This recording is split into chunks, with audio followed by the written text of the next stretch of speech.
Cowboy saving the Apache chief's daughter from drowning was just the beginning. By sundown, he'd be staring down bullets, betrayal, and a choice that could change the fate of an entire tribe. Luke McGraw rides along the San Pedro River in the Arizona Territory, the sun high and the water swollen from recent rains, when he spots a frantic horse pawing at the bank and a young woman struggling in the current. Without hesitation, he spurs dust-foot forward, leaps into the cold rush, and battles the pull of the river until he drags her to shore. Her breathing is shallow, her eyes fierce even in weakness, and the sound of hoofbeats grows near as a group of Apache warriors ride up. At their head is Chief Red Hawk, whose gaze hardens and softens in the same breath as he sees the woman, his daughter Nayeli, alive in the arms of a white cowboy. Brought into the Apache camp under a mix of gratitude and suspicion, Luke finds himself surrounded by watchful eyes. Nayeli, still proud despite her ordeal, keeps her distance, while murmurs among the warriors question his intentions. That night, Red Hawk acknowledges that a debt has been created, one that must be repaid according to their traditions. Luke stays, partly from respect, partly from curiosity, and slowly begins to see a way of life unlike any he has known. Around the fire, the scents of sage and wood smoke mingle with the unspoken tension of two worlds brushing against each other, but not yet joined. Trouble brews when word reaches the camp of Colt Brannigan, a cattle baron determined to seize Apache land by any means. Luke rides into town for supplies and overhears plans to poison the river, sparking a fight that would justify taking the territory. The decision to return and warn Red Hawk marks Luke as a friend to the tribe and an enemy to Brannigan's gang. Though suspicion lingers among some warriors, his actions begin to shift the balance of trust, setting the stage for a confrontation that neither side can avoid. Before dawn, preparations are made. Horses are readied, weapons checked, and plans whispered in the shadows.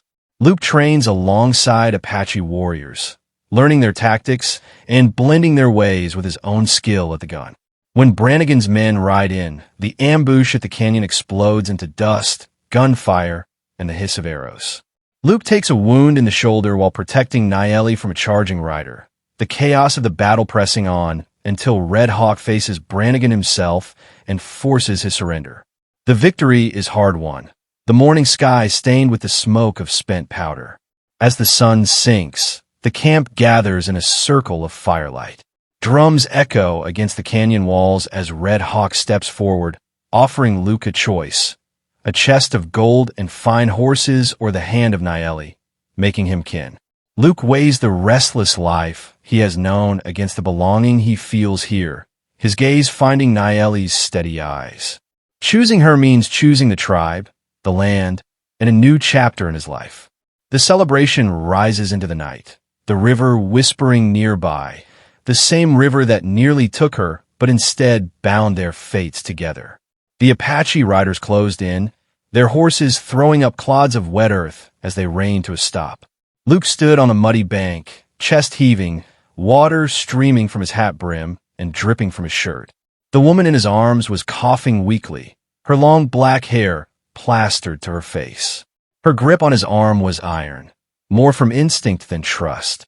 The lead rider, taller and older than the rest, swung down from a chestnut stallion. His face was cut from stone, weathered by years beneath sun and wind, his black eyes taking in every detail. He knelt beside the woman, his hand gentle on her shoulder, and the warriors around him murmured low in their own tongue. Luke released her slowly, stepping back but feeling their stares follow him. Two of the younger warriors moved closer, hands never far from the knives at their belts. No one smiled. Gratitude here was not given lightly, especially to a stranger with pale skin and a trail-worn hat. When they rode back to camp, they did not leave him behind. The journey wound through dry washes and narrow canyons until the land opened into a sheltered valley dotted with wickiups and the glow of cook fires. Children stopped playing to stare. Women paused in their work, eyes sharp with curiosity and something harder. The camp smelled of wood smoke, roasted meat, and sagebrush carried on the wind. Luke's every movement was watched, every glance measured. He was shown to a low fire where he sat apart, close enough to hear the hum of conversation, yet far enough to feel the distance between himself and them. That night, the older man, whom Luke had guessed to be the leader, spoke in a voice like gravel worn smooth. Though Luke didn't know the words, he felt the weight of them. The people listened, and when they looked at Luke again, it was with a strange mix of suspicion and acknowledgement. A debt had been marked, and debts in this land were never left unsettled.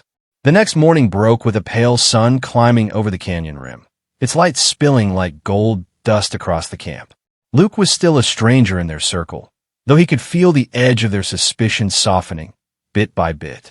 Nayeli moved about her chores without speaking to him, but he caught her glancing his way once, just once, before disappearing behind the hide walls of her father's lodge. By midday, a rider returned from the trading post with news that carried the taste of trouble. Cole Brannigan was moving cattle closer to Apache hunting grounds, his men riding in packs along the river, their rifles resting casual across their saddles. Brannigan wasn't the type to bluff. He'd squeeze the land until someone broke. Luke had heard the name before. Every drifter had. Brannigan built his empire the same way a wolf claims territory, driving out anyone weaker and leaving nothing but dust in his wake. The thought of him setting his sights on this valley brought a weight to Luke's chest. That night, Luke rode into town for supplies. The streets were quiet, just the clink of spurs and the squeak of saloon doors cutting the silence. He was tying Dustfoot to the post when he heard voices drifting from the livery stable, low, sharp, and laced with whiskey. He moved closer, the scent of hay and horse sweat masking his presence. "Poison the river," one of the men said. "They drink, they die. Simple as that." Luke's jaw tightened. The plan was clear: turn the Apaches sick, then take their land without firing a shot. He waited until the men were gone before slipping back to his horse. The ride to camp felt longer than it was, the weight of the news pressing him into the saddle. When he told Chief Red Hawk, the old man's eyes flashed like flint. Warriors gathered in a half circle, listening. Luke knew, in that moment, that staying meant putting himself in the middle of a war.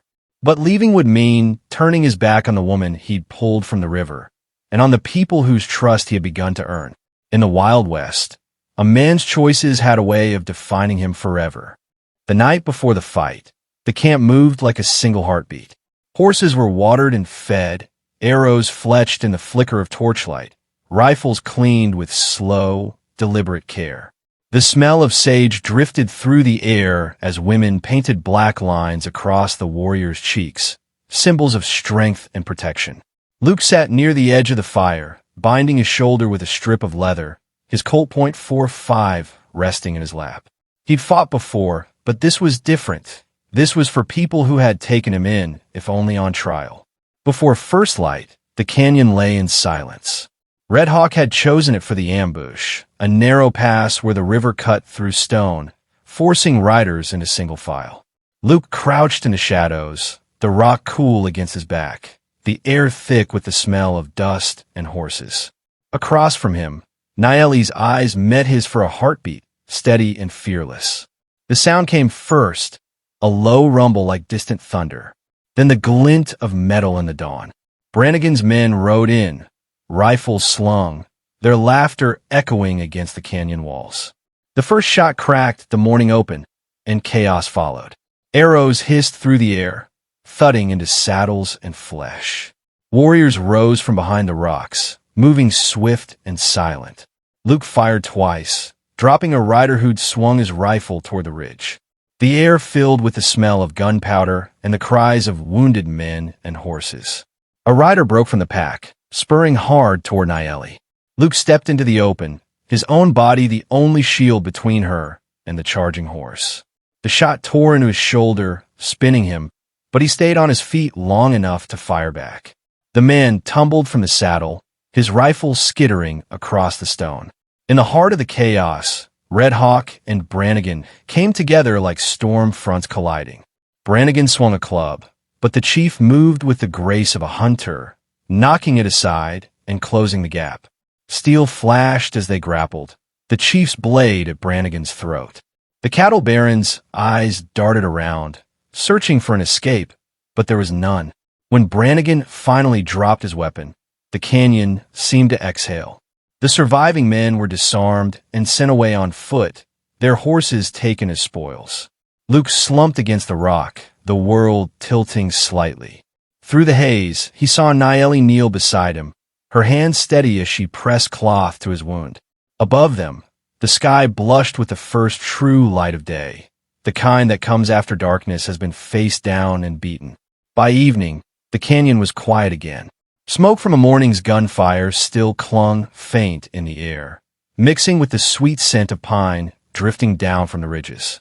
Back in the valley, the Apache camp moved with a rhythm of relief and ceremony. Warriors returned their weapons to the racks. Women stoked the cooking fires, and children ran barefoot between the wickiups, their laughter rising into the cooling sky. Luke sat near the main fire, his arm bound tight, his shoulder a dull, steady throb. He watched as the people gathered in a wide circle, faces painted in honor of the day. The low beat of the drum began, slow as a heartbeat, then rising until it filled the air like a promise. Chief Red Hawk stepped into the center, his presence commanding without need for force. The firelight carved his features in bronze and shadow, and when he spoke, every ear turned. His words came in the deep, measured tone of a man who had seen both victory and loss, each syllable weighted with meaning. Luke didn't catch all of it, but he understood enough. The chief spoke of courage, not just in battle, but in crossing the line between strangers and kin. He spoke of debts and how they must be honored. Then his gaze fixed on Luke, sharp as an eagle's but warm beneath it.